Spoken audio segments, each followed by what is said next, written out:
Oh, hang on, there's something. Have we got anybody, Wait a second.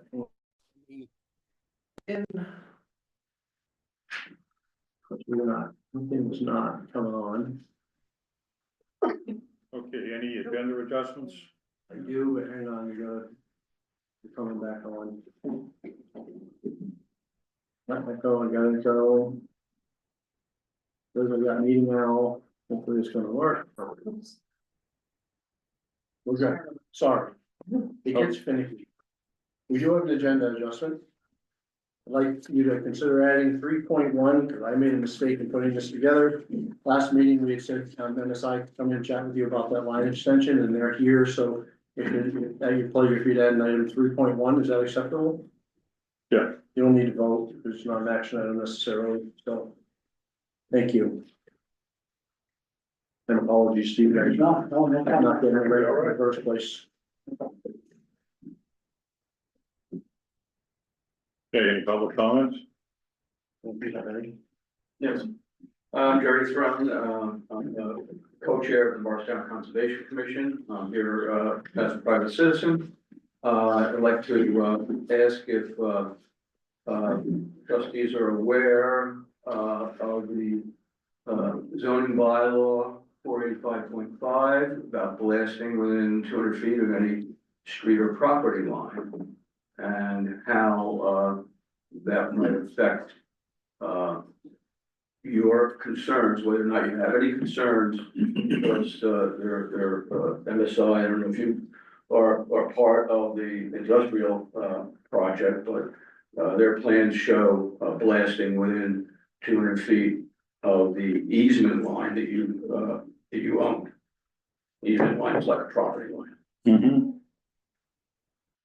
Can I just ask a clarifying question? Is this an existing zoning bylaw or a proposed? Existing. I just want to clarify that. I think we talked about that quite a while ago when,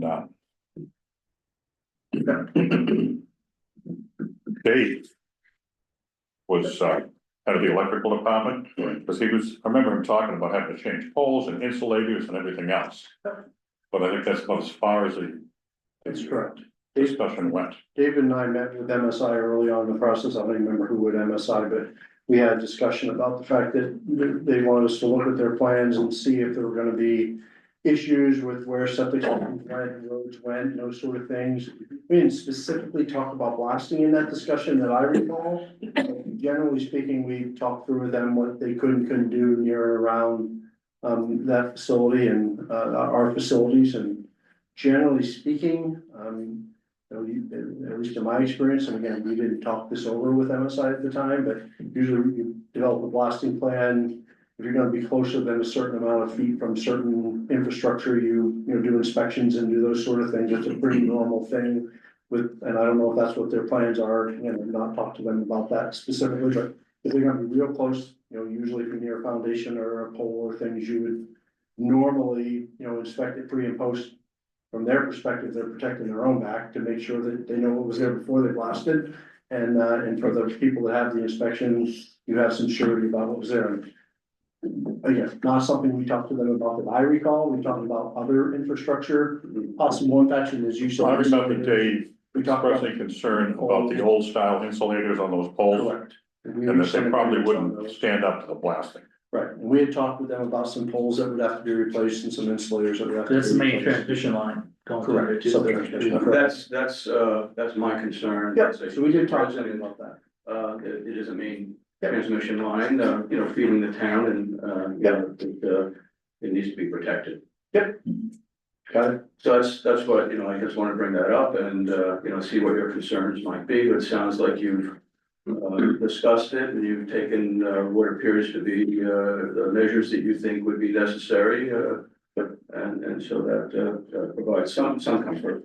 Well, we talked about it. We didn't get any specific plans from anybody about when, where, how they're gonna blast. Correct.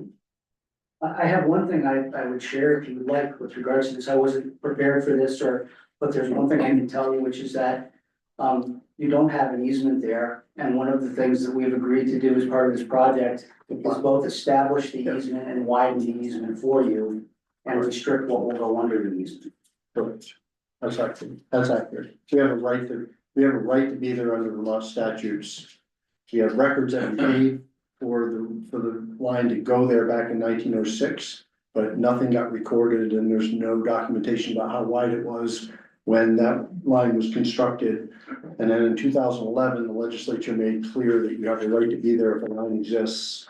And then when they came in, that was part of the dialogue that I forgot in my memory, but we definitely talked about formally establishing a right of way there. And they were agreeable with that.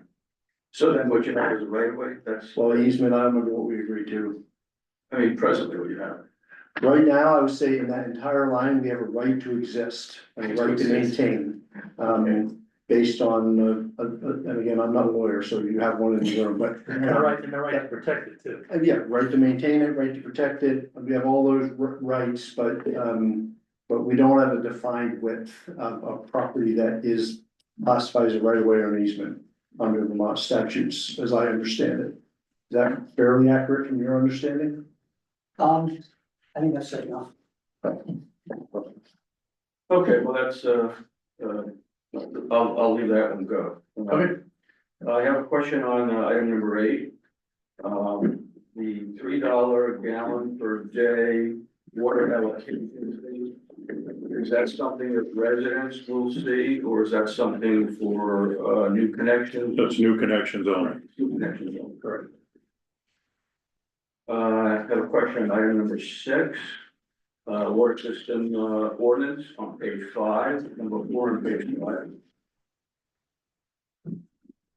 Isn't public comment related to things not on the agenda? No, they can comment, it's all your own chance to comment. Oh, it is, okay. Thank you. What did you say, which page, I'm sorry? So that'd be page 5, number 4, I hear number 4 on page 5. The installation of new municipal owned service lines. And so there are several requirements, and under E, site restoration. What page again are you on, just to make people to listen? Oh, yeah, okay, go ahead. I don't know what page it is on the, It's here. Okay. On our on page the, six. on the uploaded document that you have on the website, but it's page 5 on. You said it's on item that 4. particular document, Yep. water system ordinance. What section is it? It's on- Number 4 on page 5 of that document. Well, I don't have any number 4 on page 5. So go to page 24 of the packet. 24 in the packet. I mean, this is the, It's fine. I know where you are. You know where I am? Okay, so under site restoration, in other words, when there are connections made to the water system, a licensed contractor has to do that, and there are several requirements. And, one thing that, the town has been working on, and I don't think they've changed it yet, but they've been working on requirements for street opening permit. Yeah. And, so they're looking at like a minimum of 1-year maintenance. Great. And, I would like to see, your document reflect that, because we have several, utility ditches and cuts, one of which is right down the street here, that, needs work. And I don't know whether that will ever get done, but all future ones, settlement occurs, and, the contractors need to come back to fix those settlement areas. And so I'd like to see your document reflect, those needs. Great, thanks. We have talked with the town about their interest in possibly adding a requirement like that. They haven't done it yet. They have not done it yet, So- so we discussed. So it's hard to guess where they're gonna land. At some point, we definitely need to reconcile them. I agree with you. We already have the ability, we believe, to require people to go back and repair work that wasn't up to standard. We do it even today without the ordinance in place. We've also been talking with the town about the possibility that, and we don't know where they're gonna land, since they actually have access to paving contractors and that sort of stuff, and we don't. Whether, once we have a cut, whether it's us or someone else, that we basically pay them a fee per square foot, and then they can take care of the cut and make sure that it stays in good repair. I don't know if they like that idea or not, so what I'm sharing with you, is we're actually in very active back and forth dialogue with them about how to do this well. Yeah, I'm sure you can get, and if not, I'll help you, get a copy of the, draft of what it is that they, had drafted. Great, they got so many things on their plate right now that this kind of went to the back. Yeah. But as you said in your document, to the board, that it would be great to get, all these things, resolved at one time, so you don't have to go back and, make, adjustments and changes, after it's been approved. Right. So I bring it up for that reason. Appreciate it. The rest is up to you. If you need some help from me, I'll be glad to help you with that. Appreciate it. Item number 9, budget discussion. I'm just curious as to what sewer work is planned at the corner of Congress and Elmore Street for $125,000. Is that relining? Yeah. That's relining of the sewers, Relining. so nothing above ground and no cuts. Okay. It all happens underground, just relining, it's very cost effective. Okay, so I'm just curious as to what. Maybe look at the So budget. it's basically like a sewer line upgrade, but it's all, what's it called? Cured in place. In place. Yeah, I'm familiar with that. Yeah, All right, thank you. That's all, Perfect, all the comments or questions I have. appreciate it, thank you.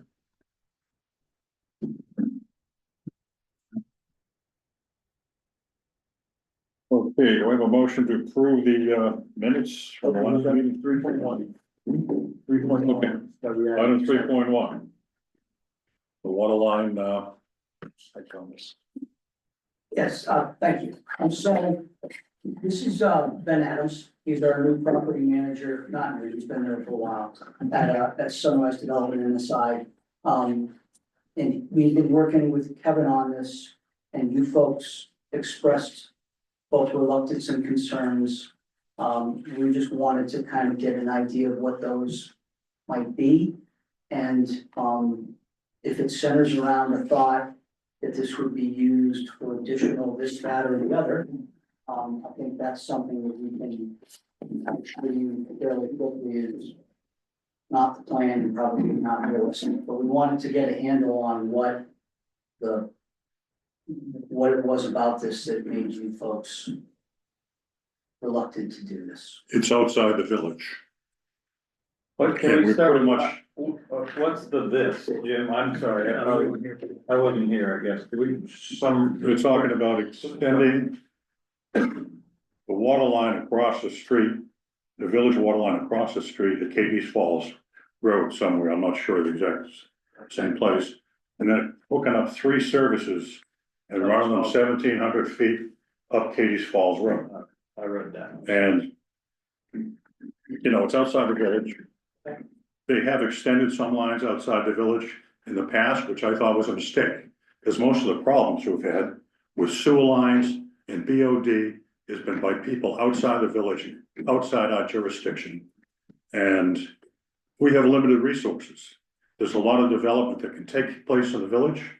There's a lot of. There was a study a while ago done by Thomas about what the build out would be and how much water we'd need in the village. And I don't see think we should be giving away our resources that are owned by the village taxpayers and the village residents to those outside the village. The people in the village are responsible for any bonds to upgrade the water and sewer system. The people outside the village that are hooked up aren't. So we're on the hook and you're not. The ratepayers, yes, do pay it, but the ultimate responsibility to pay the bonds is the people in the village. So it's not to do with that property, or It's what a do you deal. think we might do with it, it's adding it on here, you're just reluctant to add anything. on. Anything onto the new, to our system now, we've got problems with the charge area for the well washing out. We've got problems with the well. We've got a lot of stuff going on, and I don't think we should be adding any more capacity anywhere. That's my opinion. In the village, we have to, because they pay taxes and they're on the system. But that's my position. Okay, and we really didn't know, so we were just, we Well, that's why we asked for you to, before we made it, talk about, we wanted you guys to voice, your view of it, so we can kind of talk it out and just say, instead of just saying, forget about it, let's at least talk about it, yeah. And ownership is willing to bear the cost of doing this, that, or the other, but I know that doesn't, when it's on the system, it's on the system. So I get that piece of it. What we're trying to do, just so you understand, is, that's been a really complicated water system for 20 or 30 years. The aim here is not to put anything else out there. The aim is to better serve, what we have there. We're not trying to expand it out. It would be, to replace what we got going on with the well. People putting stuff into your system that they should not be putting into, and you get stuck with it. I understand that completely. And I think if that was the real problem at the end of the day, that we would be willing to try to enter into some kind of an agreement where you would know what it was, and if we didn't do that, there would be accountability. But I'm not, I know, I understand what you're saying, I understand the finite capacity of these things. And I guess I didn't completely realize it was, I knew it was close, I didn't know it was outside. We knew it had been brought pretty close, I didn't get that. Well, that was done a number of years ago. It was before I was on the board. I remember them doing it because that whole area out there was undevelopable because you couldn't put a sewage system in because it was a watershed for that whole neighborhood. Yeah. So the village the contractor ran it out there so he could develop his land. That's the way I remember it. I could be wrong. And I don't think they should have done that, but that's beside the point.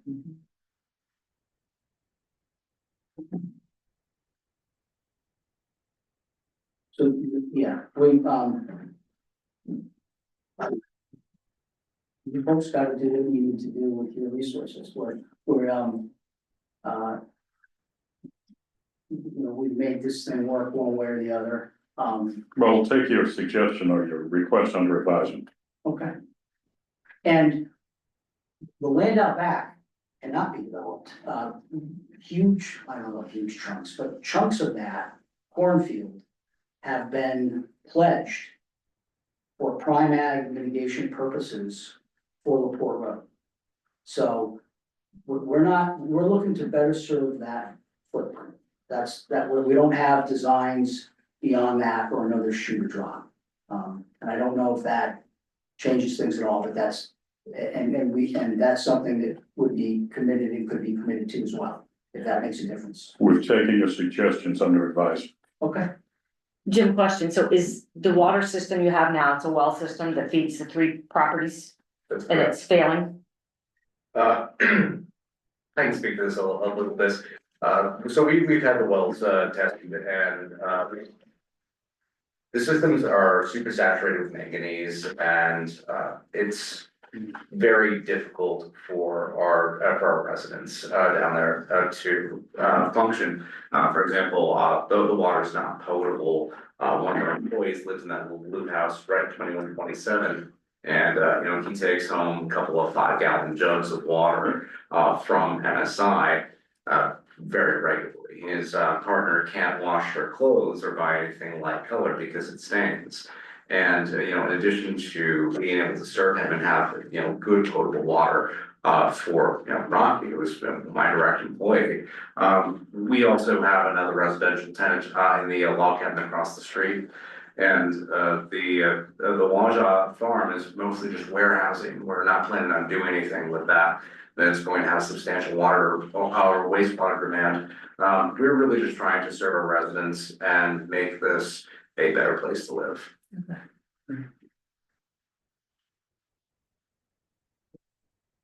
Thank you.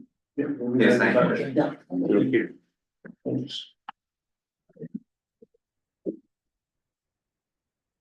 It's lovely to meet you all. Take care. Thank you. Thank you. All right. We have a motion to approve the minutes from the regular meeting on January 15th. Minutes. I'm sorry. No. And Sorry. did he, Motion motion, to I approve. don't know if he introduced himself, I didn't get his name. Who? The guy in the middle. In the middle. Jim Mahoney. Jim Mahoney. Yeah, you didn't. Sorry, So, just so you know, Okay. it's James Mahoney. yeah. He's their So you attorney. know too. He's their Yeah. attorney. Right. Okay, all right. Oh, okay, I was gonna ask the same thing after the meeting, cause I had no idea who they were. Some of us knew, so I can probably just. I didn't know that. TV line knew. Okay. No, that's okay. Okay, Good point. second. Okay. Thank you. Thank you. Have a good night. Hey, Jerry. Just good night too, thank you. Any discussion?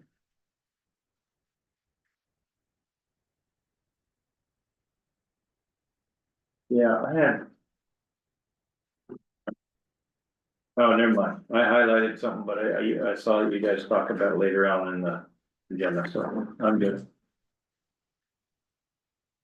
Okay, all those in favor? Aye, Aye. Okay, do you have a motion to approve the check register? Motion to approve the check registers. second. Any discussion? I'm curious what the Department of Public Service items are. What do we pay? More than likely, it's power. Are you on page 8 of 59? Yeah, Yeah, 9,000 something. it's purchase power. Yeah. We have contracts that I think are like state required. Okay. One is, it's Niagara, Mohawk, and then, St. Lawrence. Thank you. Okay, all those in favor? Aye. Aye, Aye, the ayes have it. Water ordinance and adoption. That's only if you're ready. We're happy to take another cut at this if you have a bunch of questions or you're uncomfortable or anything else. I got one question about the base fee for an unmetered house. That's in the fee section, not in the ordinance, right? Okay, well, I'll wait till. I meant that as a question. Is that correct? Yes, yeah, I believe so. Yeah, so that should be in the next item, not this. Okay. Or whichever one you want to get to the water, rates and all that. This is just the ordinance without the money. The question I would ask is. What's his name, Jerry's comment about, the site restoration and how we just have it listed that. The owner applicant has to do site restoration, but do we need more teeth? Do we need different language in there? When he went like this, I think he meant down there, because I just drove through that I know. You big guys pot, it's not a big pothole, it's a big sink. yeah. And we talked about that legally. That was these guys who did the work. Kevin's gonna be talking to these guys about needing the repair. And same on Demar's Road, Correct. it's, And while we're on the subject, on Best Street, they never filled in the cuts. When they cut into the main road, they cut out around the sewers. And where they cut, where the sinkhole was. It's all washing out, the crack's like this wide now, and you're gonna get a major pothole all the way across Best Street and halfway across Route 100. Cause they didn't do it right, they never sealed them. So this ordinance says we can basically demand site remediation. with no timeline on it, like, or. It doesn't say it now, but we don't know what or when the town's actually gonna put a standard in place for the town stuff. Which would then they would impose on us, right, and developers. So if you wanna wait for some indefinite number of months to adopt this, like, I don't know how to change it today. I don't know how to Is the change it either, point, but because they haven't landed anywhere at the town. We have been talking to Jordan and Brent about this for 5 months. We actually are the ones that said, you ought to have a standard so that we know what we should do. We actually said that to them. And I'm glad you're thinking about it, because that it would actually be beneficial if we all kind of got to the same place. I dug up part of the road at Jersey Heights to put in a storm drain. And the town made me hire them to repair it, which took the onus off of me, because I've you actually. did it, you said it's done, here's your money, see you later. We've actually proposed that to the town, whenever we do a cut, we'll pay you you tell us what the square foot cost is, we'll pay you, and then you're responsible to take care Yeah, of it. that's the way it worked with me. That's the way, like, most utilities, that's the way it works, if in Burlington, you pay Burlington Public Works if you cut the street. And then they take care of it, Yeah, that's what I think, so, Dan Lindley I was. don't know that they're gonna agree to that, but that's What do you one think of we should the. do? Just put it But- as it is? I leave it like it is unless you wanna wait indefinitely, but I'm happy to answer any questions. Is there something of the towns that we could reference? Not, Say, not yet. yet, they haven't put anything forward. specifically for this issue, but do they have something that they were gonna put that in? like their own ordinance or something that we can It sounded like, reference? it sounded like Jerry was saying that they've got a proposal that they're thinking about. So in theory, that would mean they'd be adopting some ordinance to Right. require, it, and then we'd have to reconcile with that. Okay. But this, I was envisioning they put whatever they're proposing into something that they already have, you know, some bigger. Yeah, they probably have They probably some, don't have. I some just- ordinances like Okay. these that Yeah. govern the highway department. Yeah, I'm guessing that's what they do. I had to get a permit, right, to dig, I had to get a permit Yeah, we from don't. the select board and signed off by the town manager to dig. Yeah. And when I signed off on that permit with the town manager, I agreed To pay. to, you know, to restore it, and they said they would restore it and I would pay that. Yeah. But I mean, that was in the agreement, is it in a town law somewhere, I I don't know. don't know. I don't know. Do you know, Kevin? I don't. I didn't think so. and how does the restoration work? And maybe this is the timeline you're talking about, like, it needs to be restored, like, timely in that you gotta get it fixed right away, but then, in this case, it's been 6 months or whatever. Well, we've gone through a couple of freeze cycles, and yeah, it's gonna change. They generally in I think public this is the works first one land, for this one. right? generally in It's not public the works last one. land, what you do with streets is you make sure they go through a full freeze thaw cycle. Okay, So that everything has a chance to both heave and settle, you know, and has a number of months to settle if the compaction wasn't done right. The compaction is not done right on this, you can tell by driving over it. And the freeze thaw cycle has exacerbated that and it's even gone down more. By the time we get through, it dewaters this spring, it'll be where it's gonna be. You can go and fix that and maybe it'll move this much over time. It's not moving this much again, right? Unless there's a water leak somewhere, that's a different thing. But just from the repair, after a full cycle, it's not moving anymore. It's basically the way it works. Having been a public works. Yeah, if the conservation committee comes up with some, Yeah. some procedure or, Yeah. protocol for the town, I think Yeah. we ought to just vote and, you know, urge them to approve it. In the meantime, we do, I mean, we talked Monday, we do intend to try to put pressure on, you know, the people that created this one down the street and try to make them make that right and, you know, that's what we talked about at our management meeting. Now, who is it, the contractor that did the work, or? the homeowner. Well, our only recourse is probably to the homeowner who actually wanted to hook onto our system. But I think at the end of the day, it should be the contractor that did the work. Because they hooked up more than one house when they dug the street up there, right? Well, they put in a main line so they can connect multiple houses. Right, so we should be able to put pressure on them to go back and make that right, we think. We'll see if they wanna argue about it. That's our intention, is to try to make sure that gets made right, which we would on other cases as well. This will help, because at least it makes clear that they have to remediate the site, Mm-hmm. you know? And then once the town has a standard, then we can point to the town standard as part of our remediation. Maybe we'll wanna change the language to be more clear, but if nothing else, we can say, so you gotta remediate, the town's actually adopted a standard, so now you gotta do that, right? Mhm. Maybe we don't even have to change the language at that point. But you're right about, they have to go to the town permit. Yeah. For any road cutting, so at that point, it's between the town and. Right. Whoever's doing the work. So like the guy that did it under Morris Road there, they need to reach out to the contractor that did the film. So, how long ago was that? Last fall? 6 months. Yeah, 7 so months, we yeah. should still be able to go after that. Yeah, I got a hold of Jordan, I gave him all the information about, do the work and. Okay, I don't know. Is it the same guy that did the one up here, did the one down here, and did the one on Best Street? Different. It is? Different guy. If the town had already adopted it, I would say, let's try to reconcile the language, I just don't know when that's gonna happen, that's my main point. I had a question on section 8, where you talk about. You can't install lines, let's see, a minimum of separation of 10 feet from sanitary or combined sewers and 5 feet from storm sewers. Is required. Source line must be buried at least 5 feet deep. Is there, should we have something in there that's, has to do with vertical, you know, making, is there any instance where you might end up with sewer vertically above your water supply and you wouldn't really want that? You know, in that case, I typically put sleeves to help protect.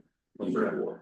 All right, so you don't do There is vertical separation on a perpendicular crossing. and Okay. Yeah, you can protect it as such. all right.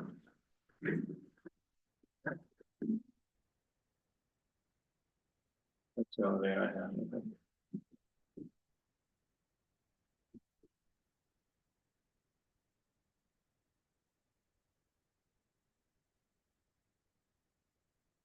Okay.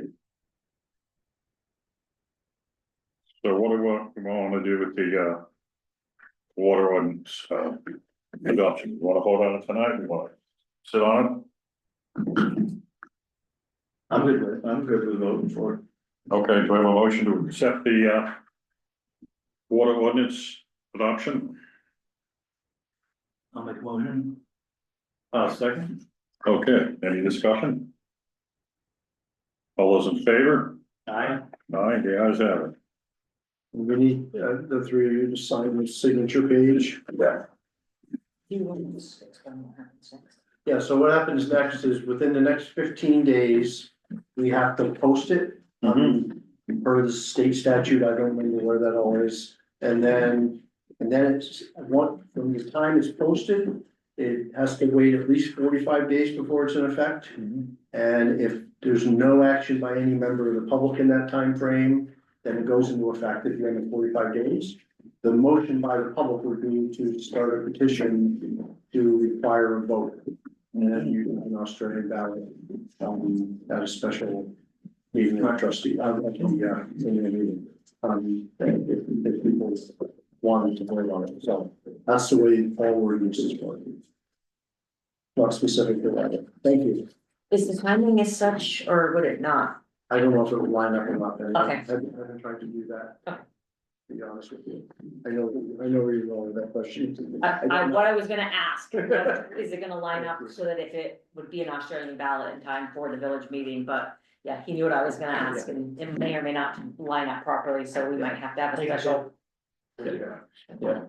John Tilton worked a lot on this too, Kevin and John Tilton, a couple other people, but. It's good to have one of those in place. Very good. I appreciate that. All right, the water and sewer allocation fee modification. And this one, the way I wrote the memo, I never reconciled the agenda. The memo is really just about sewer allocation. We'll do all the water stuff in the next one. But this, once I got writing memos, I was like, the sewer motion ought to be separate from the water motion because they're different utilities. So this one is only dealing with increasing the sewer allocation from $13 a gallon to $13.85. So we're gonna have a 7.1 on the next. No, the next one goes to 8, so it'll all be under 8. That the packet that you have for that has all of it. Okay, So, sorry about that. I did confusion in the agenda. I was just, He was sick too last I week, though. I had been out for 2 days, about 40% here when I did all this stuff. To be honest with you. It's amazing it's as coherent as it is. So really, that's all this one is. Happy to answer questions for you.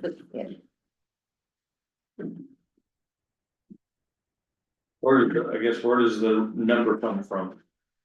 So this was Just general, you don't have to go into detail. We went back and forth like 2 or 3 meetings ago. Yeah. The engineers working on this basically like to look at, is it sewer flow or the allocation? Versus our debt. And so I think I did that, the number was even lower than the 13, and so then I started looking at. Yeah, but what if we end up adding $1 million or $1.5 million, and increase our flow?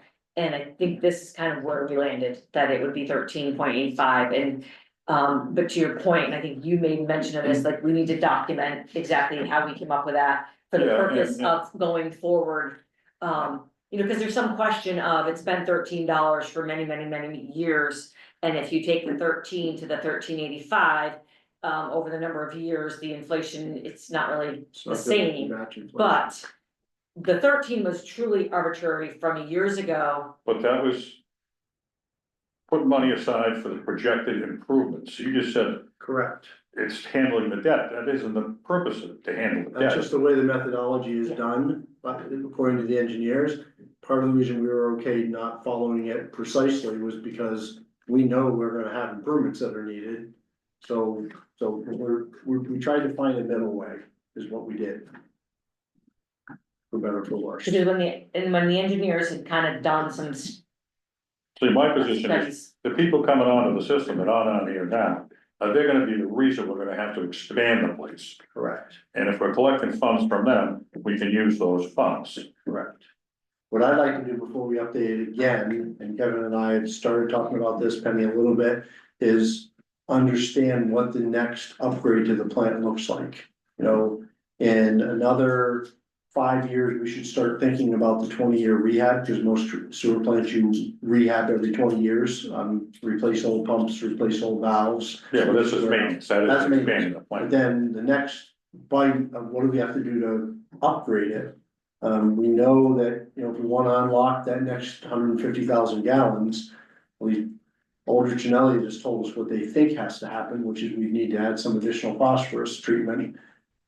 A year and a half ago, Wayne told me he thought that would cost $1.5 million. Okay, we're gonna have the bond for that, right? Correct, but we could, you know, going forward, the next time we look at this, we could be looking at, we could get some better numbers on that and start collecting towards that. So we can amend this rate Every next year. year if we want to. Anytime we want. Okay, We didn't wanna dither and just wait, cause we understood you were like feeling like 13 wasn't enough, cause it'd been that too long. So we tried to find this middle way for now, cause, you know, the guy that has been doing our cost estimating for future improvements just retired, so we're in the process of kind of finding our way with new people right now. So that's kind of where we're at with this. Yeah, thank you. That's but the other thing, when he, and again, he had just retired, but we're still using the engineering firm. Yeah. He looked at other, thank you, municipalities. Yeah, we did benchmark. And, you know, he actually had indicated even that the 13 was still within the right realm of numbers, but knowing that we wanted to at least bump it up. Like Scott said, we found that middle ground that, mm-hmm, and all right, I have a motion to approve it. The sewer, You do have a motion? application fee. He's looking for one. Okay, all right, I'll move to set the rate of charge for allocation at $13.85 per gallon. I will second. Okay, all those in favor? Aye. Aye. Motion passes. Now all the water stuff. So the Okay, next one, and at your packet, we have an updated set for you, that has no new information. Other than what was in the original packet and the table I sent you yesterday. As they go together, so it's, Kevin put it all together. What's going on in this document is three things. All in one document. It's the 5% rate increase that we told you about, that's in the budget document. It's the first time ever water allocation fee, the $3 a gallon for water allocation, we've never had one of them. And then the various fee updates, for going out and turning valves and, you know, emergency work and all those kind of things. We can go, we can go through all those if you want, but all three of those things are going on in this document on the site. So that, and then the table I sent yesterday, and Kevin can walk through this more if you want. And the last time we talked a lot about the oddities where certain engineers were saying, you know, you could have a 5/8 inch water line and serve 9 units to try to pay less on the water bill. We were like, we gotta take that away from the engineers and come up with our own methodology. That's what the table does. The table says you can only have between 1 and 2 for a 5/8, I don't remember the numbers. and we're also changing the 10,000 gallons to 7,500. Correct, that's also happening. So all those are going on in that document. So when we make a motion, it's basically for all of it. For that, okay, just, and we can answer any questions you got. I I just got a wanted to question. set the table for you. That's I got a right. question about the unmetered fee. What size lines are the unmetered ones? Could be 3/4, could be 1/2 inch. Yeah, and, okay, I got a 3/4 inch line, and I pay for every gallon of water I use. This guy with an unmetered is paying 87 cents less than I'm paying, and he doesn't pay any water. I think the unmetered rate should be higher. so I can tell you that, Unless you can ascertain that every one of them is a 5/8 line. Yeah, I mean, I will tell you that when it was initially established and it hasn't been, no new cost study has been done, but it was based on 5/8 inch, the basic water charge, and then like 4,000 gallons or something like that. The news that it could be a different size line, that was never even discussed at any point in time since when these were You set. could have a trailer So that's how it was set and a up. 5 acre, garden, and you're paying $36 a month. Mhm. I guess. And again, keep in mind, that's the thing that we're moving toward, like 5 a year doing these meter pits. How many pits we got left to do? 3, 2, Okay, so there isn't a whole lot. You got 5 in this coming year's budget, is that right? Did you have to remember, do you have to put any bigger meters in, or are they all 5/8? We put 5/8 unless they requested something more, or if it were 8, well, with the new Well, if meter. it's a 2 inch line, how can you put a 5/8? Well, I guess you can put a 5/8 meter in. In fact, we have Well, to reduce use it. lines, so we need to do that, so that's gonna be, All right, I mean, One of the I things just first, applied the 5% to that rate across the board, so that's why it's only that way. now, when you pay the unmetered water rate, you're paying an unmetered sewer rate too, sure, yeah, and that is based on so many gallons, same thing, yep. okay? Now, I mean. Since we have absolutely no idea how much water they're using, I don't know, it might not be a bad idea to change. well, the other reason to think about it, when you were talking about. But what's the basic sewer, a basic charge for sewer? 40, 76. I I don't say mine is like $30-something. no, it's So 40 $40 something, something it's dollars a 40 month. something. Yeah, for a So- 5/8 meter. Yeah, So it's, and so are they paying that? They're paying more, like, I don't have the rates in mind, but Do you know where they are? I can Yeah. find it. just go to our So website. you're assuming go they to use so many thousand gallons a month, and that's what the unmetered rate is based on, is the unmetered sewer. It's based on the Based on 5/8 same- inch meter and and then. 40,000 gallons? 4,000 to 4,500 gallons, yep, Wastewater. So that's gonna be an Per year? expensive sewer bill if you don't have a meter. You know, we're getting you the wastewater number. so it's 4283 and then, or 7880 in total, Oh, for the sewer, sorry, just for the sewer, just for sure. for an unmetered, Mhm. Per month? yeah. Yeah. I mean, mine is 40-something plus the sewage So charge. between the two, they're paying 114, 36 and 78, That's their flat rate per month. Okay, so. Hold on one second, we'll write it by. No, but one thing I would say, one of the things I heard, and you didn't say it this way, Bob, but, when 4,700. you were talking, one of the things I heard was, maybe you didn't intend it. But if we wanted to encourage people to get off of these unmetered systems, you'd increase the rate to give them some incentive to get off them. well, the incentive. did I say that today? No, No, but you kind of sounded like Last time I said, you didn't say talk that. about giving incentives for low flow toilets, so they use less water. I was reading between the lines, I didn't, since it's clear you don't like, that you've never been a supporter of these non-metered No, absolutely systems. not. And so if you wanted to encourage people to wanna get off of them and not kind of hold on to the past, you'd set the rate higher. If you wanted to incentivize, No, And except the I'll- unmetered retire. that's what I'm Correct, saying. But you know, if we're going around putting the I wells mean, in it's for gonna free, be, they have yes, no incentive to switch her. but they don't necessarily know that, they don't necessarily know that. Yeah, but the ordinance gives us that ability to, Well, if there's only 4 of them. And how many are we doing a year? 5. Okay, the problem's gonna be gone by this time next year. No, it's there's 22. 22 or 24, 24. Maybe it was 5 this Yeah, year. so it'll be so five it's gonna be years. like 5 years for, Okay. yeah, So, but they will go away, so. eventually, but. Right. It might not. Hurt to bump it up a little bit more, I don't know. Well, if they're paying 100 and change for water and sewer with the unmetered system, I'm fine with that. Yeah, they could be really overpaying. It could. What's that? They could be really Some of them overpaying. could You know, they're not paying as much as I am. Well, yeah, You got a massive, you got a big house. Yeah, well, there's two people living in it, you know, it's, Instead of you get a Well, meter, you're paying. You're more. talking about if, because you have a 3/4. If all of these lines are 5/8, then they would be paying their share. Again, it's based on 4,700 gallons and, you know, we have many customers that only use 2,000 gallons. I But don't use that much water. But again, this problem's gonna take care of itself, and there aren't that many of them.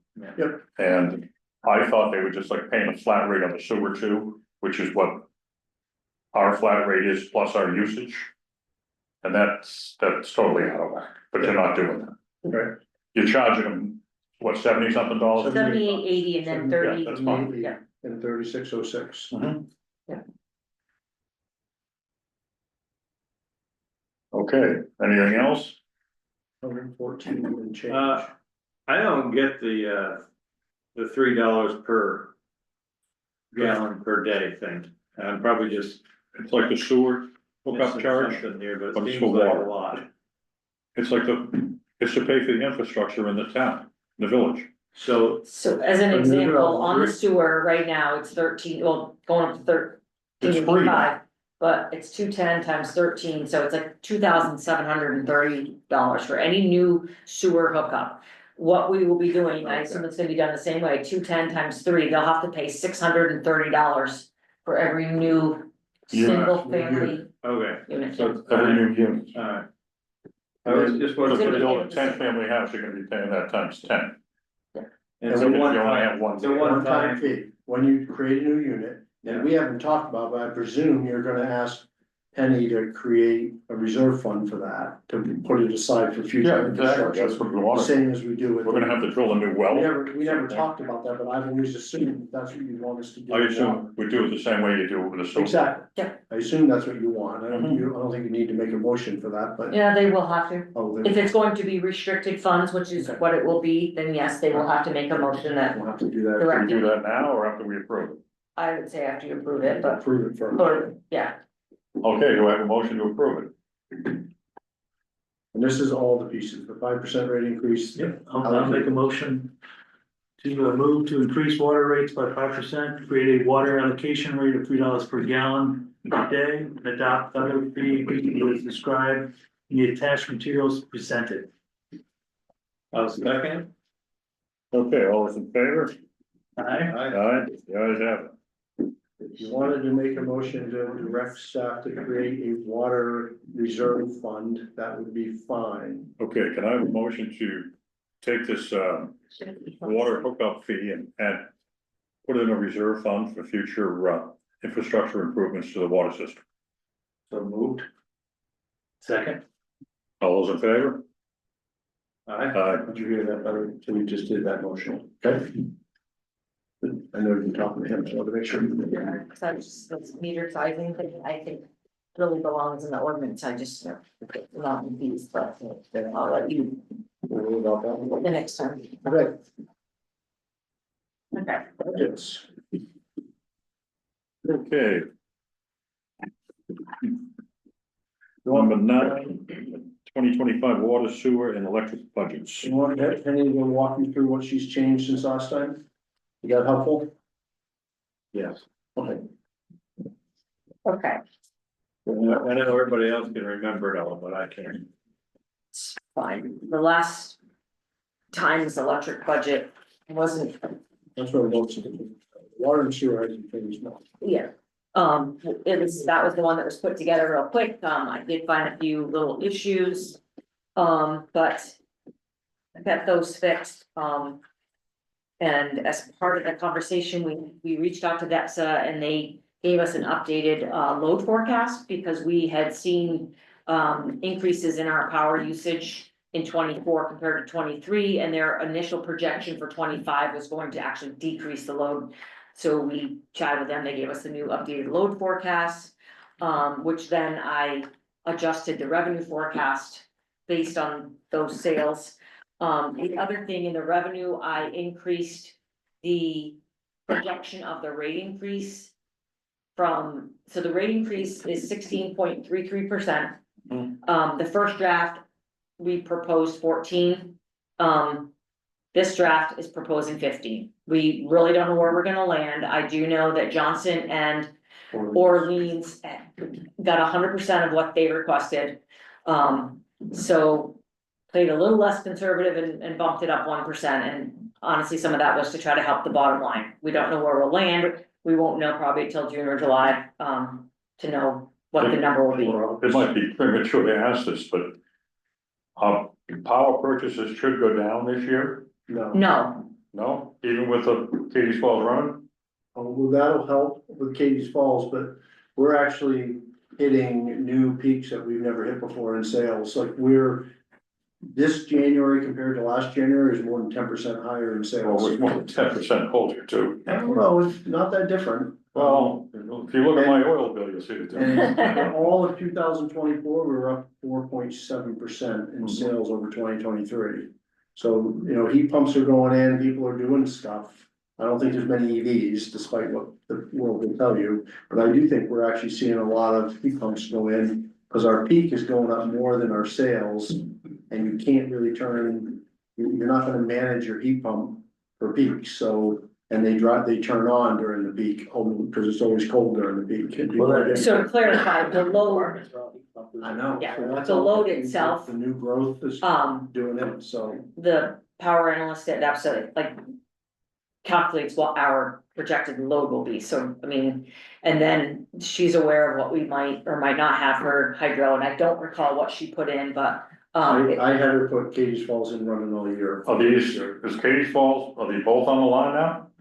No, Just just not vertical, the vertical for now. but it's funds. And that's all we had in the budget. We don't Okay. usually run two at once. We have one running and one backup. Mm-hmm, So the projection for 2025 was Katie's Falls running, Morrisville running, and. but you never run both units at the same Very, time, very rarely, we usually don't have enough water to run them both. but it will run, it will generate power.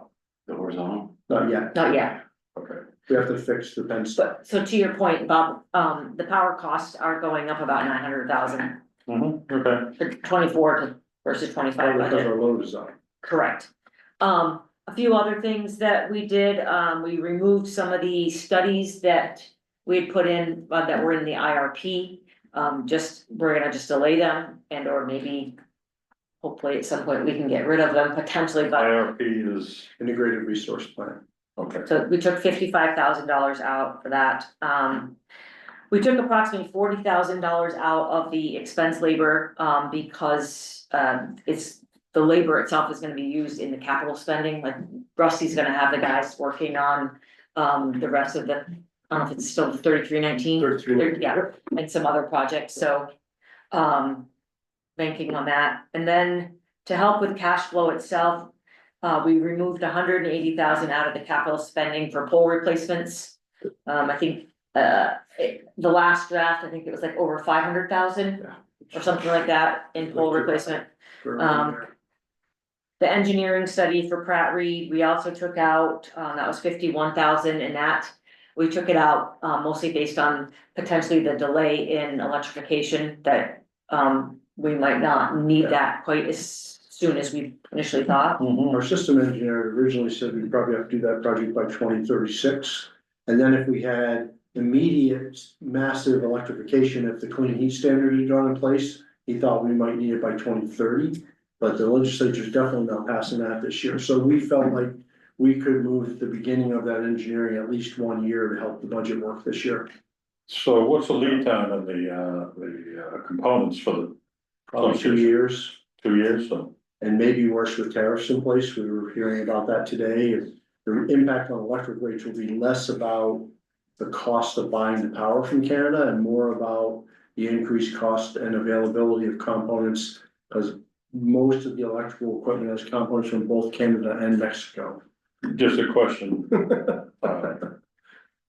Will those tariffs gonna apply to imported electricity? It's a matter of great debate depending on which attorney you talk to. If you ask me, it may take 6 or 8 or 12 months before we actually have to start paying the bills, but at some point, it's hard for me to imagine that we'd be entirely exempted.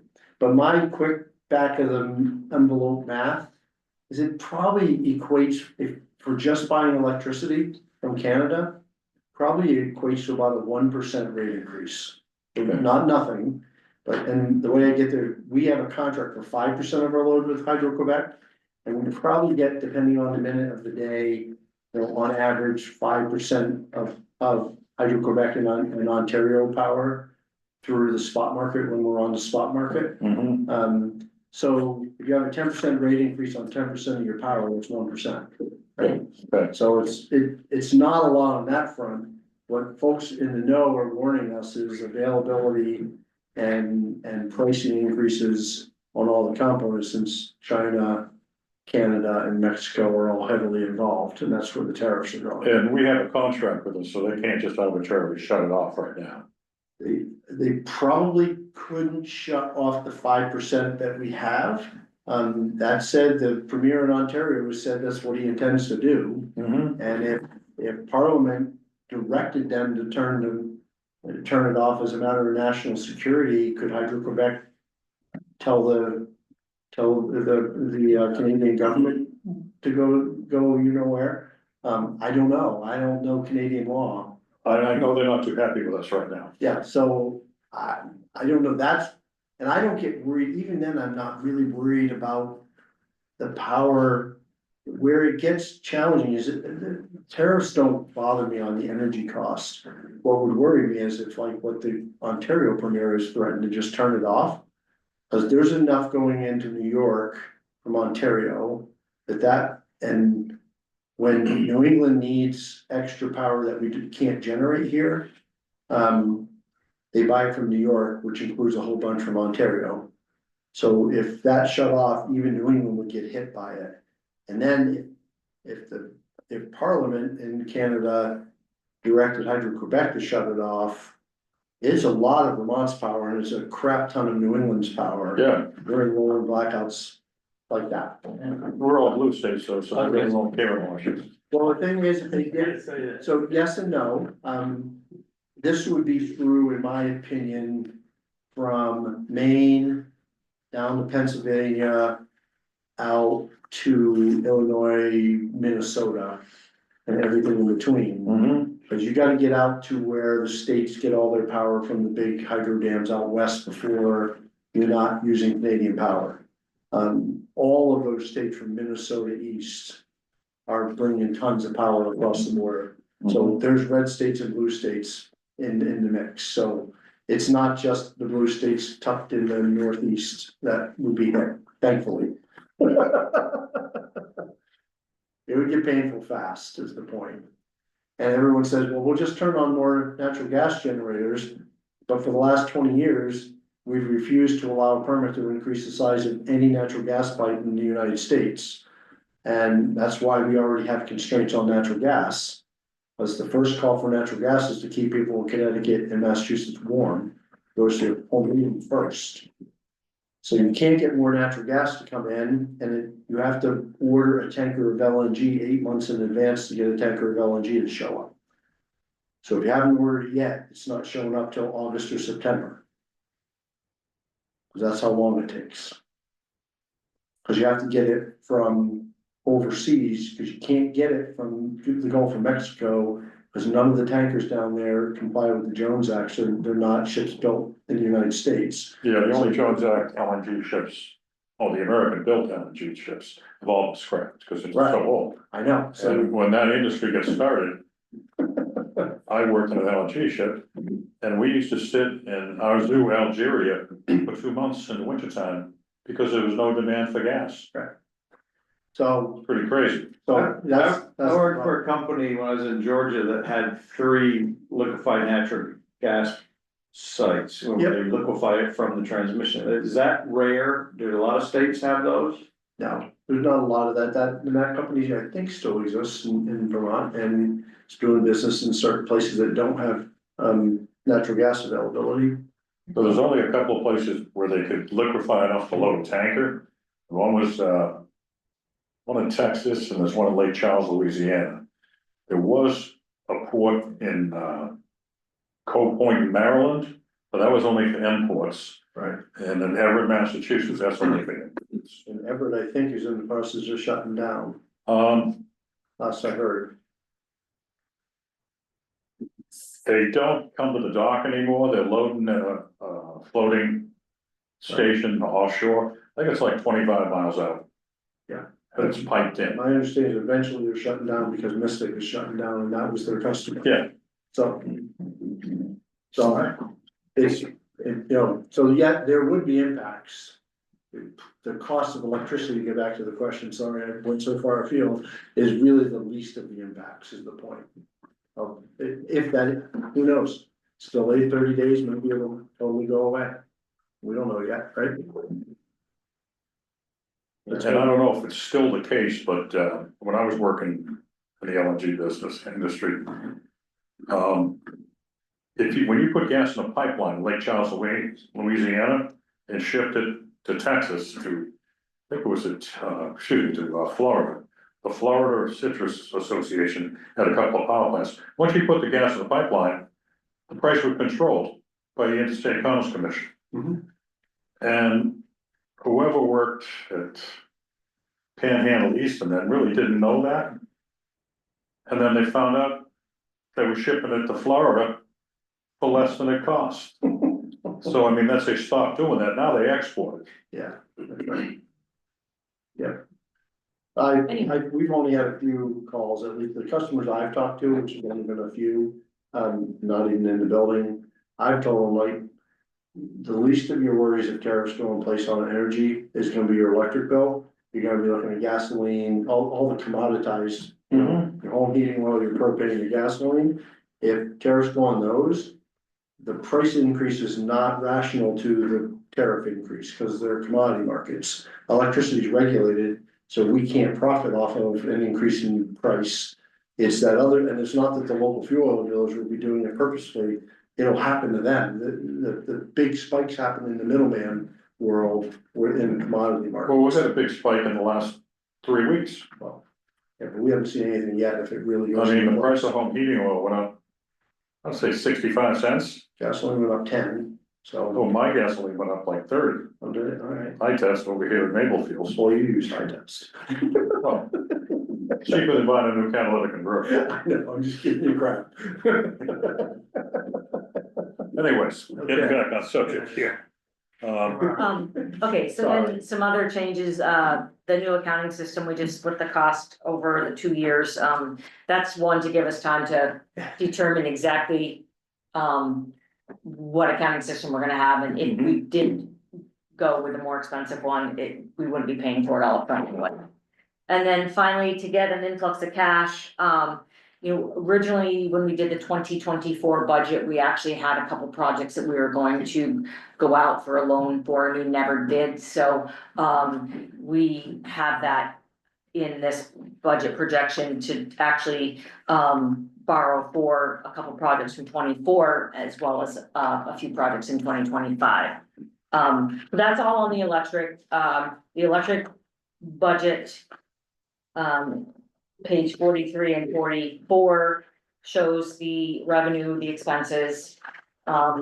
This budget does end up with a positive net income of $4,300. Not a lot, but I was just looking at estimated budget we did for 2024, and we had like a $600,000 net loss, so I think we're doing much better having that positive number in there.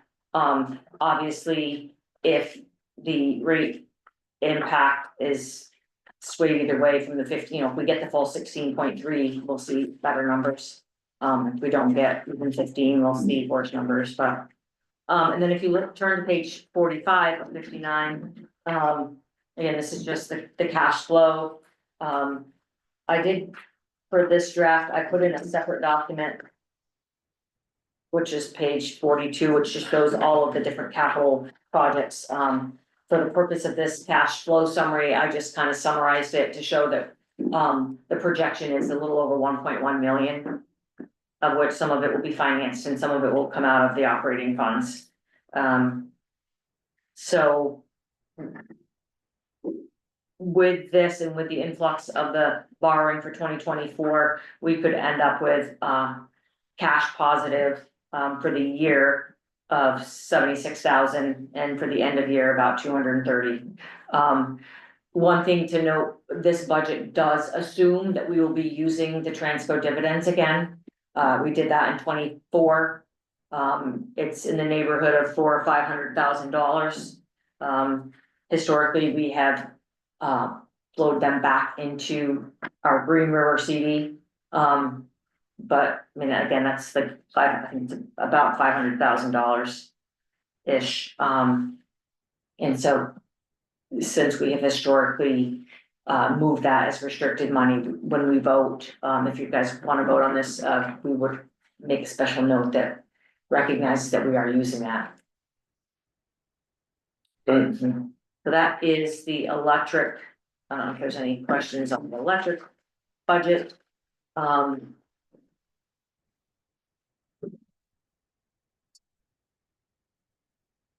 The water budget, okay.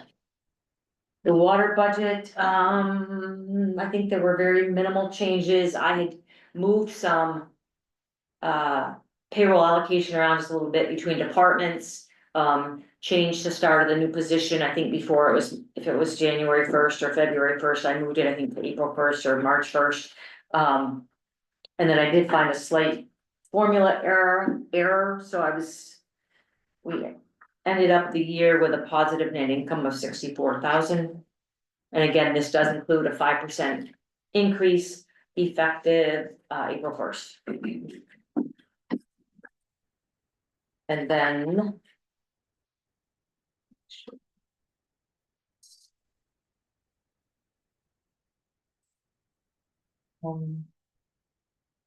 yeah, we did throw some grant income in there as well. And there's some expense related to, that's what it was, the well, the work on the well. We'll have to carry the engineering analysis up to be before FEMA reimburses us. I projected that we'll probably spend $100,000 this year trying to get things ready so that we can get approvals from both state mitigation and FEMA. But we gotta front the money to get it back, so I asked her to put 100,000 in there. And then just for the cash flow, we do have a slight cash outflow for the year. But ending the year still with a little over 200,000. No, I'm sorry, 160. Yeah.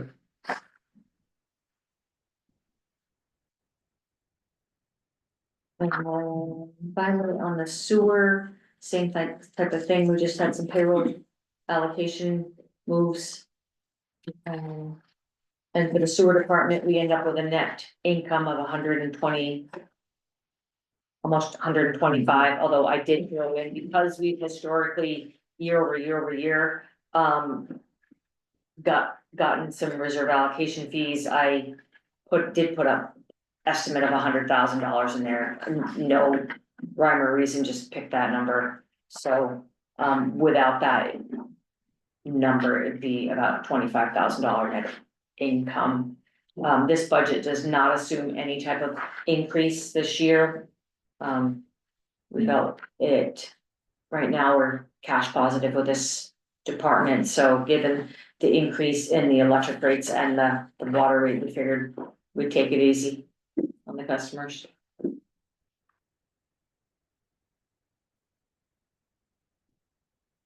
And then on cash flow, we are estimating, using some of our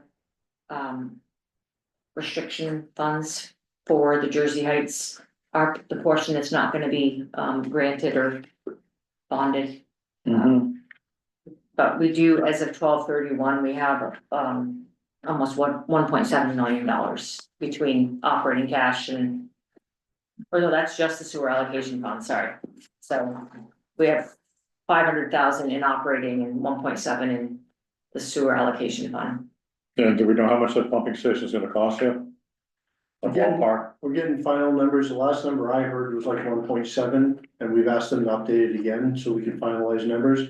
That's not all in here because it'll be a Okay. 2-year project. Because the guts, the pieces of the guts, the pumps, Aldrich and Elliott said that we should expect whoever wins the bid will tell us that they won't be able to receive delivery of the pumps until 2026.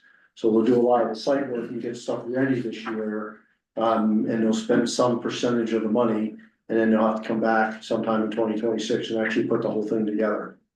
Well, that's what we've been told. So, what do we get, 2 pumps?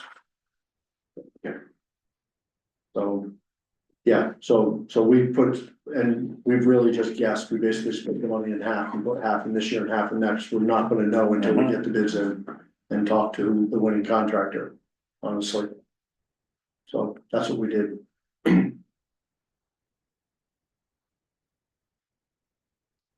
Anything I missed? The only thing I can think of, you got it? Any questions or anything sticks out? No, thank you. Thank you. And I think Scott laid out the motions pretty well. Are they okay with you? Yeah, on page 41.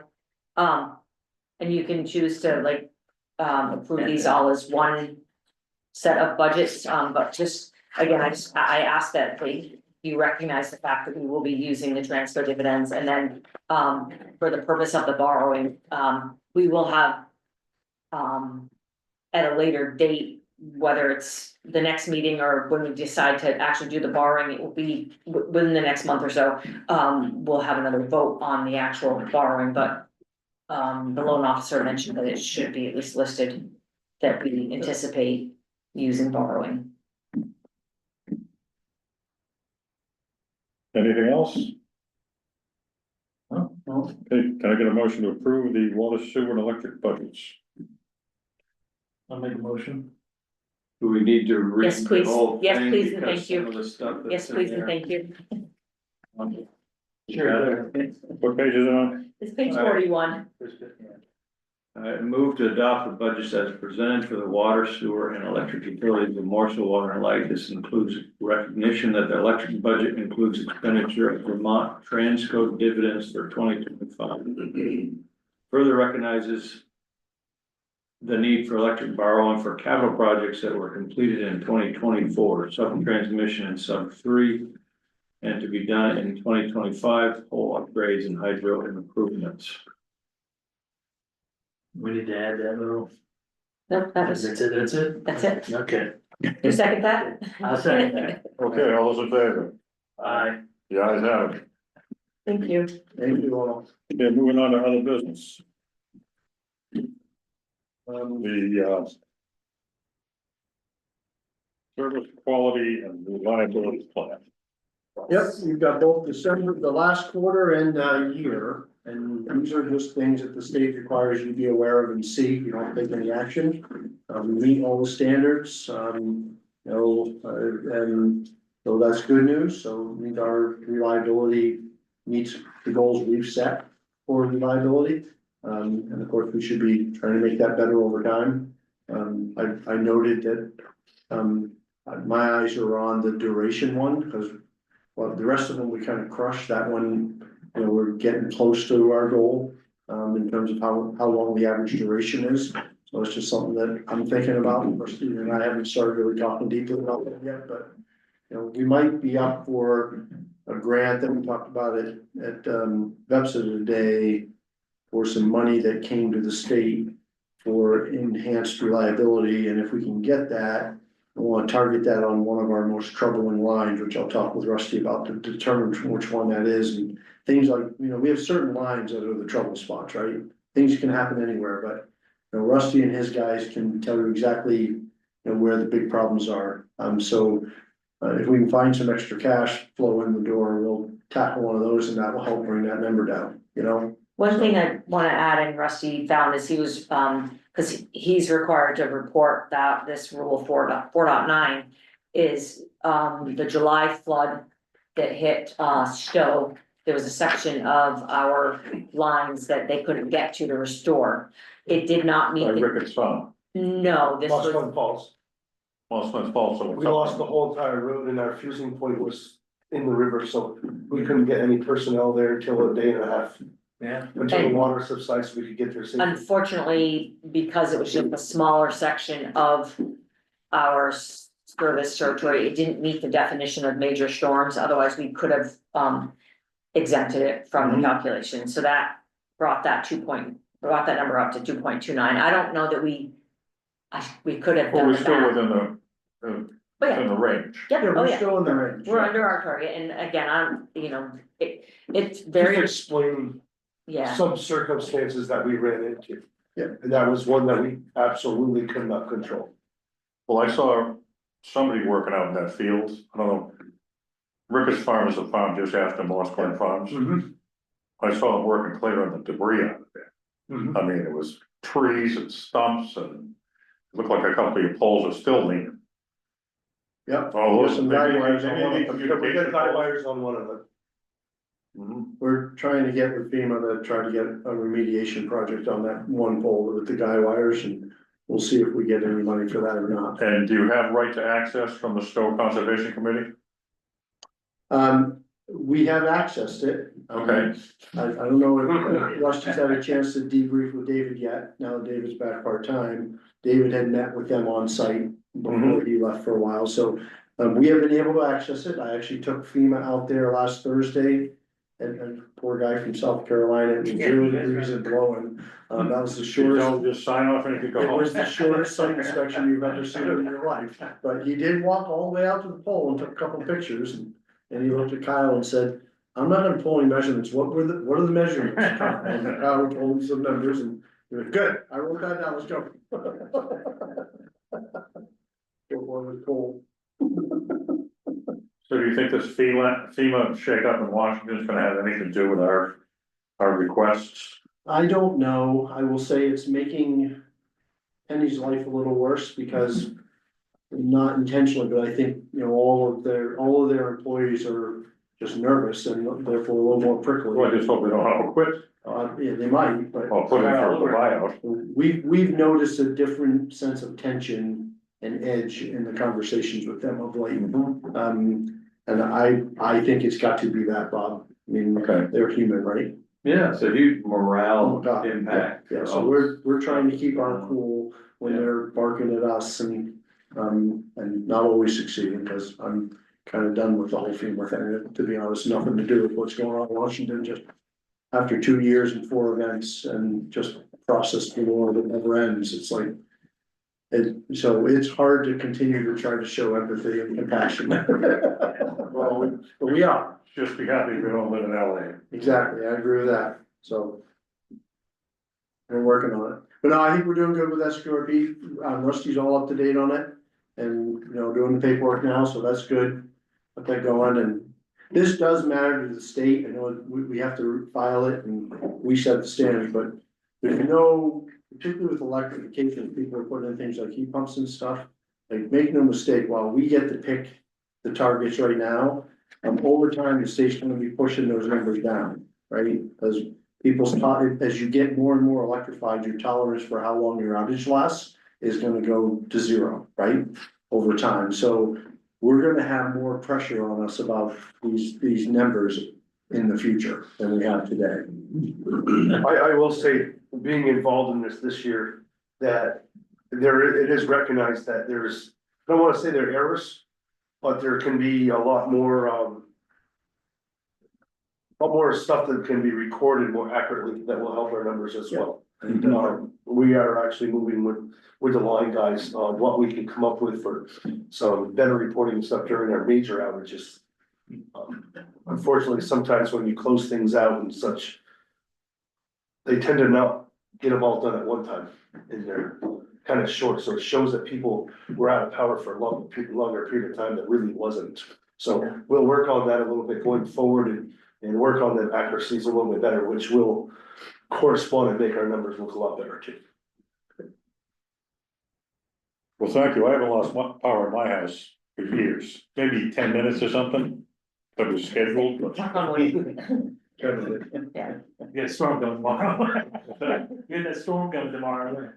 I do know, I'll just tell you anecdotally, I was at the chamber breakfast on Monday morning, no, whenever it was, I forget, recently, and the CEO of Copley came up to me and he told me in the next couple of months, he's coming here. And he's coming here as a citizen, just because he said he's never had such reliable electricity any place he's ever lived in his life. And he's so delighted with the way that Where did it come from? I don't know, but I was like, hey, I'll take that, thank you very much. Well, I know from working over in Montpelier with a lot of people from a lot of different areas, you know, all their problems with power outages, Yeah. you know. For sure. So we're in a much better situation It's here. beneficial, because most of them are all on Washington Electric. Well, yeah, a lot of them, Barry. You know something about that. I do. Good. As long as propane don't go up and make my generator run a little bit longer. Yeah. You wanna move to annual meeting? Yeah. All right, not much here, really, I just wanna make sure you knew that we're deep in it and Sarah's deep in it. In fact, Sarah will be here next time to bring the draft budget for questions. This chart that we gave you from Sarah should look familiar. It's the same kind of things that have to happen on the way as every year. The one thing I wanted to point out is because in order to accept the grant for the Jersey Heights project, we have to take a bond from the municipal bond bank. And in order to do that, we have to have an Australian ballot on annual meeting day. And in order to do that, we're required to have an information hearing within 30 days of the Australian ballot. It used to be within 10, now it's within 30. So we've tentatively scheduled that, and I just wanna make sure you don't object, to happen before, we'll still start at 5:30, but your normal meeting is on April 2nd. We'll start with a public information meeting here, and then whenever that ends, we'll move into your regular business meeting. And the Australian ballot would be at the regular meeting. It would be all day, at town hall. Okay. So you'd have to Okay. vote at town hall between like, I Okay, forget, it's not gonna 7, be a. 7 to 7. Eight to Voice seven. out thing like an Yeah, no. old town It'd be meeting. 8 to 7 at town hall Okay. on the same day as annual meeting. Mhm. And then, Is this bond for the same issue that was on our, you know, was on the ballot in November when we voted? No, that was something, that was, That was the up- Jersey Heights Right, stormwater Stormwater, issue. right. Oh, okay. Sure. Completely different, Okay. this is gonna be, there's a 55-year-old pump station that just is beyond its serviceable life. All right. So I just wanted to point out, because it's different, we don't usually have those. Yeah. And I wanted to make sure you're aware. I think the last time we had one was we voted for the sewer plant. And I wanna make sure you're okay with, you know, it probably will mean you'll have half the amount of time available to you for a regular business meeting, but that's okay. We can. That's fine. make business work, so that's our recommendation anyway.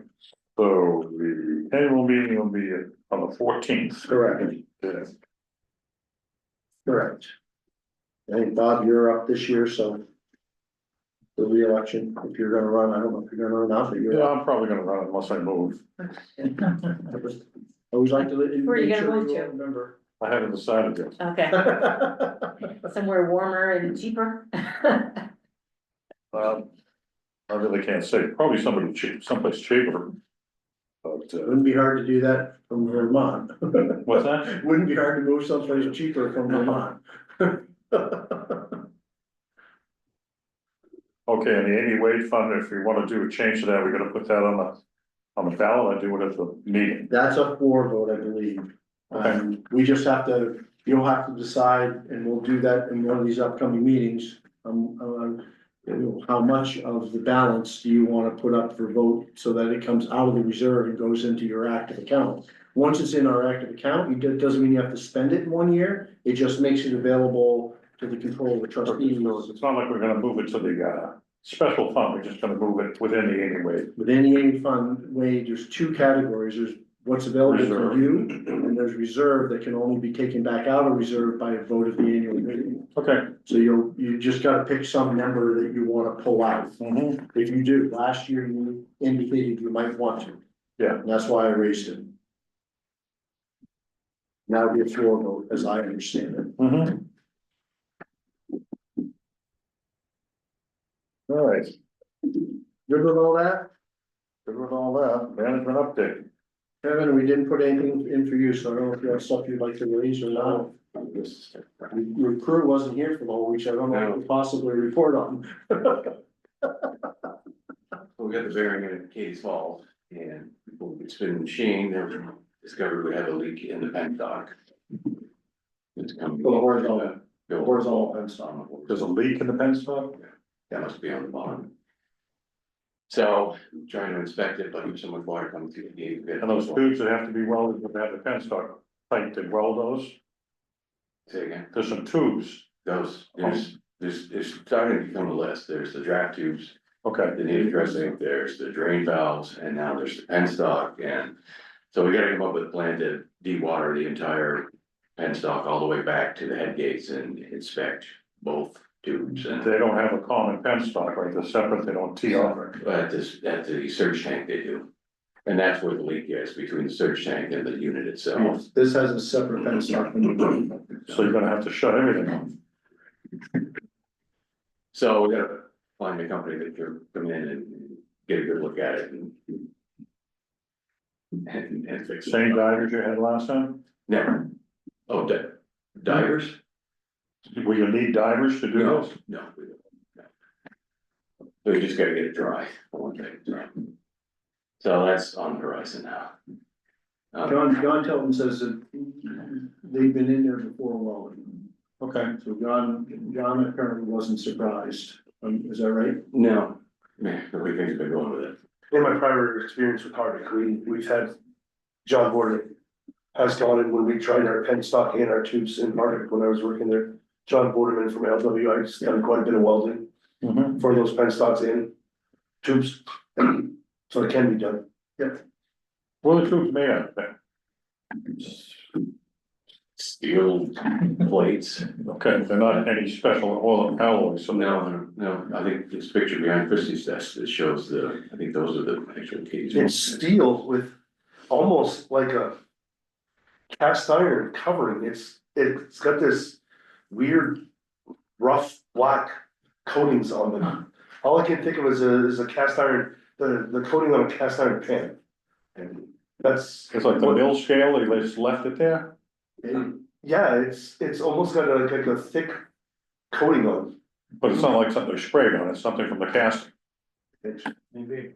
Yeah, I don't know how to answer that part of it, but it's definitely it definitely has a coating. No, it's not a spray, it's there,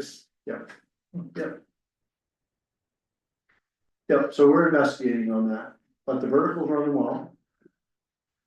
I know, but it is, so it's good. We did meet, I will just add to that, we met with our insurance company about some of the cost issues we've had with the vertical and the claims that we're making. Because we wanna be absolutely clear with them that we're not satisfied with the documentation we have on costs. So that, because we know that, the vendor has talked to the insurance agent as well, so. The insurance company's as concerned as we are about that, so we're having a joint meeting, we and our insurance agent. The insurance agent's actually going to demand the vendor come here with all their documentation and prove to the insurance company, that they have documentation for all the bills they're sending everybody. So that's actually a really good step in advancement and, forcing that dialogue. So this is actually a good collaboration with our insurance agency, I would just say, and they keep that up, and I think it's really helped us advance that discussion. And our vendors being very forthcoming all of a sudden, and sending me updates on updates, so stuff we couldn't get from them. Is starting to flow at least a little bit. So we'll see, we'll keep you in the loop.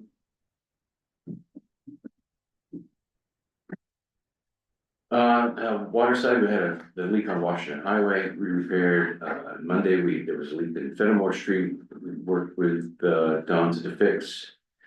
Green Mountain Piping is still, we're on their radar, but, between the weather and the work they've got going on in Barry, they're trying to get. Because it's a reline the sewer lines.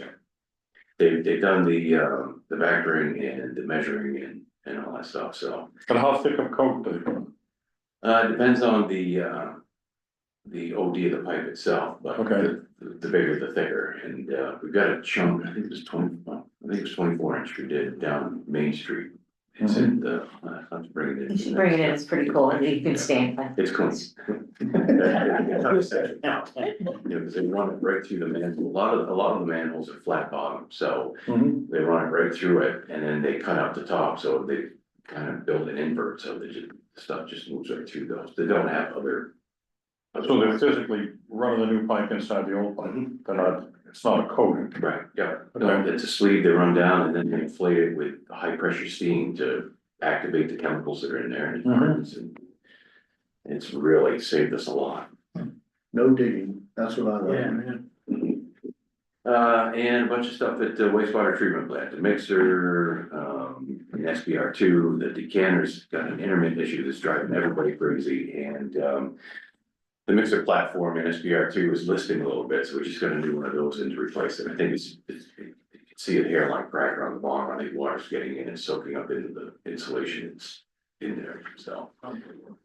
So Rusty's crew's been great it's great to have different there with things and move around and stuff like that.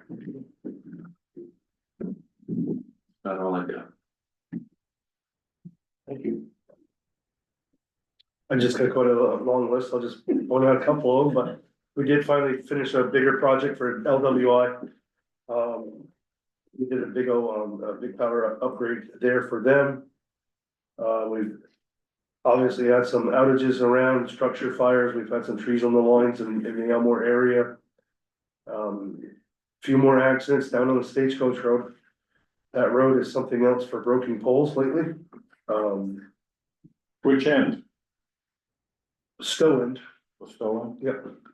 Yep, that seems to be where it's really getting us, right near the old vet building, from what I'm understanding, end? Yeah. right on that straightaway right there. Just between the end of the road Cars and Angie hitting them, Lane. or- Yep, cars hitting them. And it's one of the straightest parts of the road, but they So can't they're hold it coming on the road. They're coming back from Stowe, Yep, it's around midnight. I see a couple of them at like 3:45 in the afternoon. Oh, is that right? Yep. Okay, Yep, we've done quite a bit of cutout upgrades, getting rid of some of the glass on the system. Believe it or not, we just barely finished one of our primary undergrounds, the housing development down on Route 15A. We went through our OSHA training, fundamental threes, at our safety meeting. And we just did another safety meeting actually today for confined space. And other than that, if you guys didn't have any questions, won't read off everything. What's LWI, is that a business? Yeah, LWI is Leo's Welding Oh, yeah. on Bull Avenue. Yeah. What's that, is that a transformer you guys offloaded or unloaded back here? Yep, actually, I thank you for bringing that up. That is the transformer that was changed out into 2021, 2022. Yeah. That was the old sub-3 transformer. 21. Just before David left, he put it out to contract and we sold that to a company, UTB Transformers on the West Coast. And since then, Dave left, I've been making arrangements with pickup and crane, and we actually officially made that happen this afternoon. And that's going to be on its way to Pennsylvania. What did we get for that? We sold it for 20,000.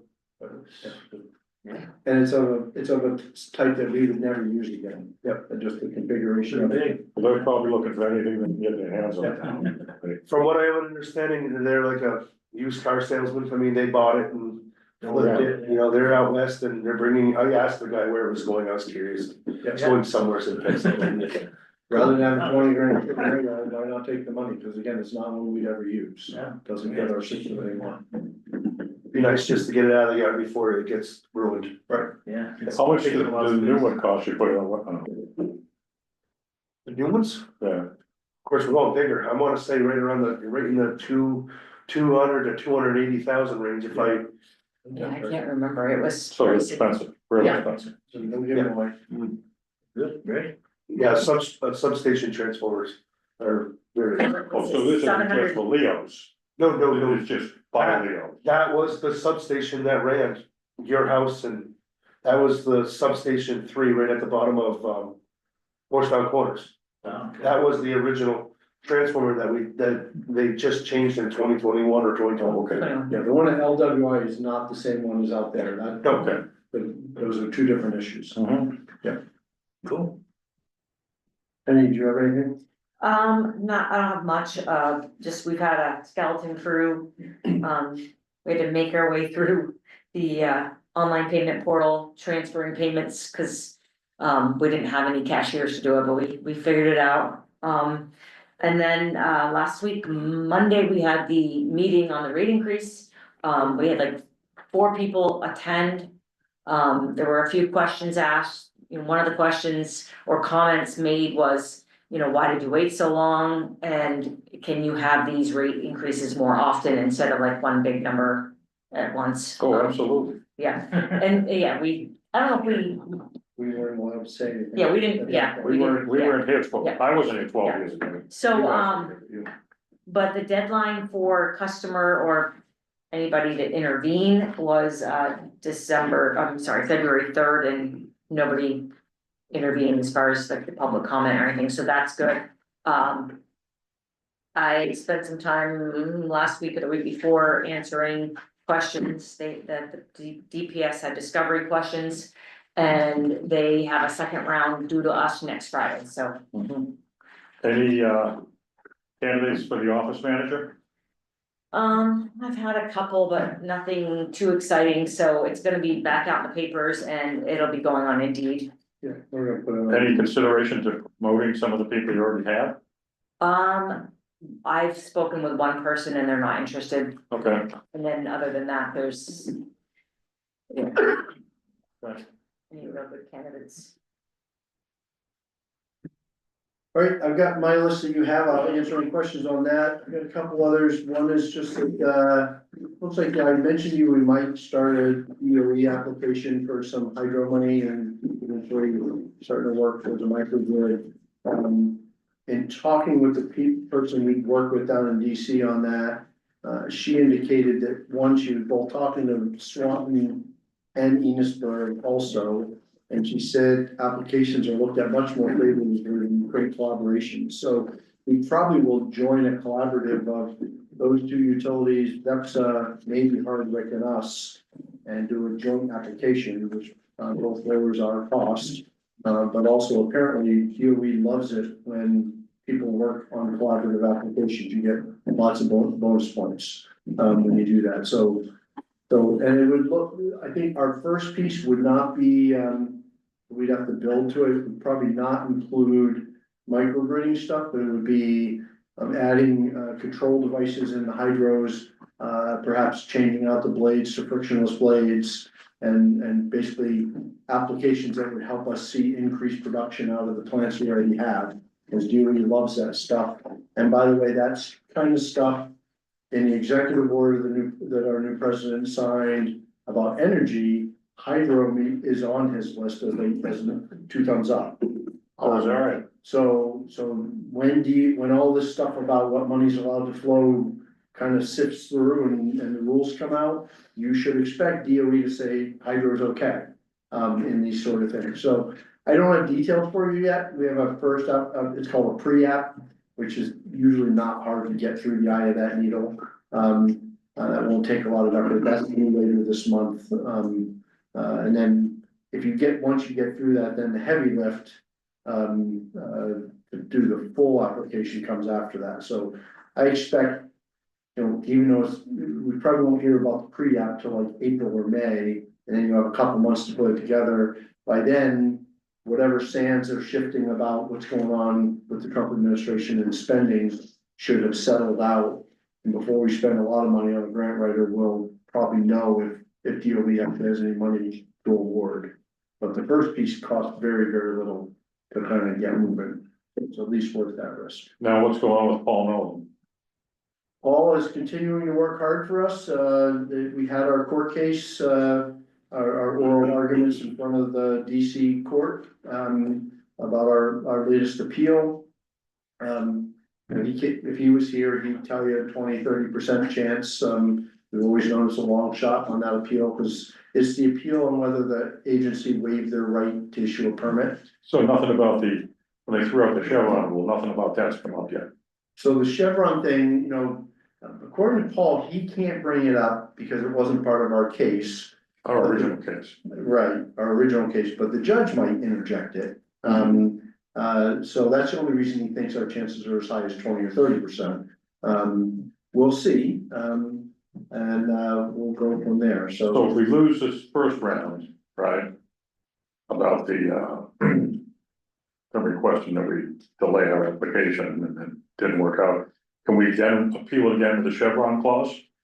I don't know, I have to find that out from him. He has felt like we can't really go there because our application predates it. He has said we could consider withdrawing our application and reapplying, and then maybe it all comes into play. We'll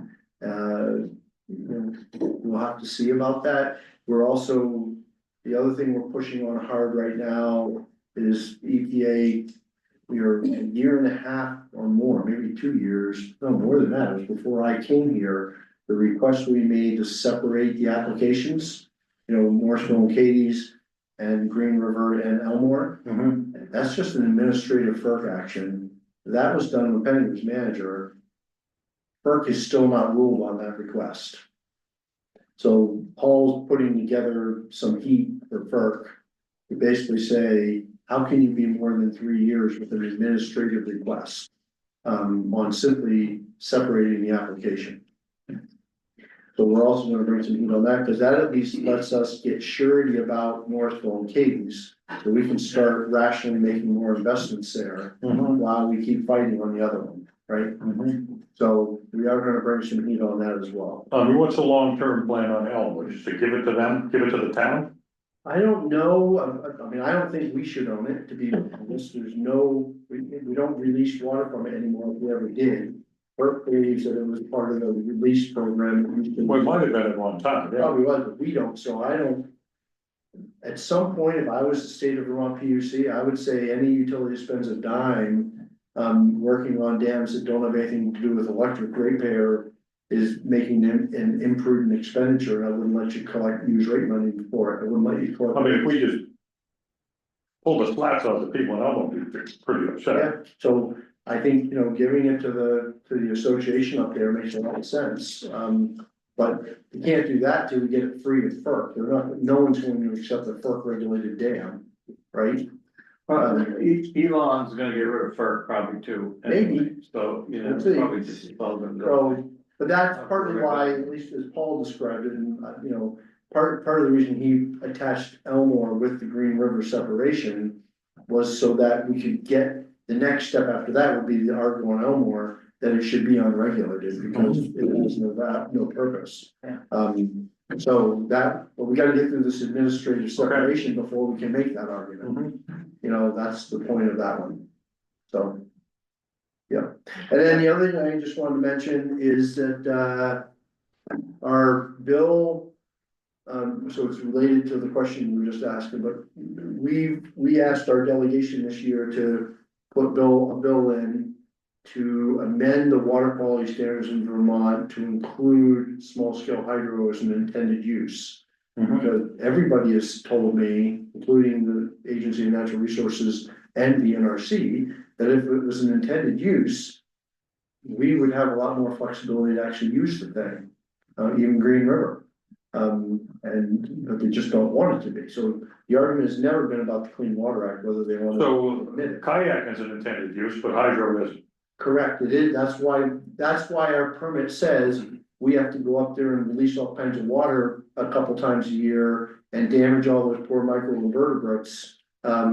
For the kayakers to have a joyride, but we can't do it for electric use, because one's in the intended use, one's not. So Senator Westman's bill dropped in the Senate today. The exact same bill sometime this week will be dropped in the House by Representative Norris. So they're both dropping. Do we have a very good chance of that being passed? Probably not, so we have to be realistic. But if nothing else, is bringing some heat on A&R about this issue. I see Rich Bailey was at the meeting here. He's on the Energy Committee. He's on the Energy Committee in the House, and I've talked with him, and so it seems like we've been talking to the chair of the new Energy and Digital Infrastructure Committee. I think that's what it's called. They separated it out from environment. We don't want to go to the Environment Committee first, so we're trying to argue to get jurisdiction with the Energy Committee first. The chair of that, whose name is a brand new chair, whose name I can't remember, she's apparently thinks this is a good idea to have this bill come to her and to have a hearing on it. So we probably will start in the House. The Senate Natural was designed this year to do nothing. Meeting on committees, purposefully put 3 Republicans and 3 Democrats on Senate Natural with a brand new chair. So they're pretty much designed to not be able to pass anything unless it's like motherhood and apple pie. I doubt any energy bills are gonna start in the Senate. They're all gonna start in the House. If something reasonable that has some bipartisan support can actually make it to the Senate, then this committee might actually be able to do that. But they're not a place that bills are gonna start this year, because they're pretty much designed to not be able to do anything. Which was frankly, I think the approach, I think the Committee on Committees did that to make sure that they had covered and not take up the clean heat standard this year. Because it's radioactive, after the last election, so they basically designed the Committee of Oversight for that idea to not be able to handle it. So maybe you think that's brilliant. I could see why they do that. Yeah, so we'll probably start in the House, at least anecdotally, the Independent Hydro Association is gonna support it. Other unis are gonna support it. I believe Rev is even gonna support it, Village Energy Vermont. So we won't be alone, at least, so that's good news, so. Still long enough, but it's worth it.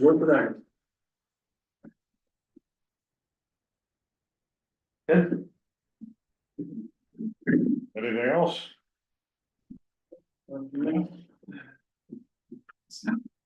Motion to adjourn, Second? all those in favor? Aye. Aye. Ayes have it. At 7:15, is that good with you? Yeah, that's good. Okay, thank you. Let me turn this off.